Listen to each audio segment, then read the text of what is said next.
Welcome to the Slop Farm. Enjoy the video.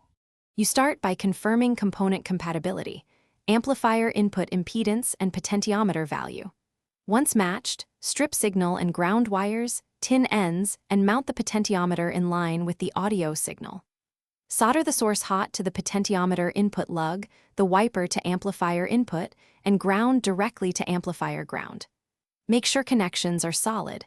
A loose solder causes crackling. You now have the first actionable wiring stage completed and can prepare for testing and enclosure work. Once wiring is complete, power down and verify continuity across the pot. Input to wiper, no shorts to ground. Next, install any coupling capacitors to prevent DC offset. This protects speakers and improves clarity. Power up with low volume, then slowly turn the potentiometer while listening for smooth gain change. This confirms correct wiring and linearity. If you hear imbalance, swap left-right pot lugs or ensure both channels use identical pot values.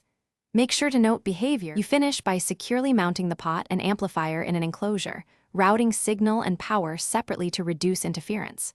Once enclosed, perform a final audio check across full range.